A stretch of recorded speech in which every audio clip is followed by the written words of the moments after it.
అన్నయ్యని అడిగాడు, అన్నయ్య ఎలా అన్నయ్య, అసలు నాతో మాట్లాడదు, వల్లీదేవిని వివాహం చేసుకోవాలనుకుంటున్నాను అన్నయ్య అన్నాడు. విఘ్నేశ్వరుడు ఆలోచించి అన్నాడు, నీ కోరిక తీరేటట్టుగా నేను చేస్తాను, నన్ను పూజ చెయ్యాలి. ఒక్క నమస్కారం చేశాడు అన్నయ్యకి, ప్రదక్షిణం చేసి. నేనున్నాను కదరా, నువ్వు వృద్ధ బ్రాహ్మణ రూపంలో వెళ్ళక్కడ నించో అన్నాడు.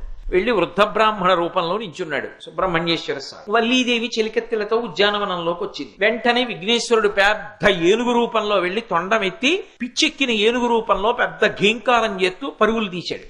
అయ్య బాబోయ్, పిచ్చెక్కిన ఏనుగు వచ్చేస్తోంది, ఎక్కడ చంపేస్తుందో అని వల్లీదేవి పరిగెత్తి వెళ్ళిపోతూ అటు ఇటు చెదిరిపోవడంలో చెలికెత్తెలందరూ రక్షించే వాళ్ళెవరని ఆలోచిస్తూ అక్కడ నిలబడిన వృద్ధ బ్రాహ్మణుణ్ణి ఓ తాతగారిని మనవరాలు పట్టుకున్నట్టు గట్టిగా కౌగిలించు. ఎప్పుడైతే వృద్ధ బ్రాహ్మణుణ్ణి కౌగిలించుకుందో విఘ్నేశ్వరుడు తన అవతారాన్ని అంతర్ధానం చేసి మాయమైపోయాడు. ఈవిడ ఏనుగు ఘీంకారం వినపట్టలేదని భయం తగ్గి కళ్ళు తెరిచి చూసేటప్పటికీ వృద్ధ బ్రాహ్మణుడు సుబ్రహ్మణ్యుడు అయిపోయాడు. ఆ తర్వాత వల్లీ కళ్యాణం, వల్లీ దేవసేన సమేత సుబ్రహ్మణ్యేశ్వర స్వామి వారు అయిపోయారు.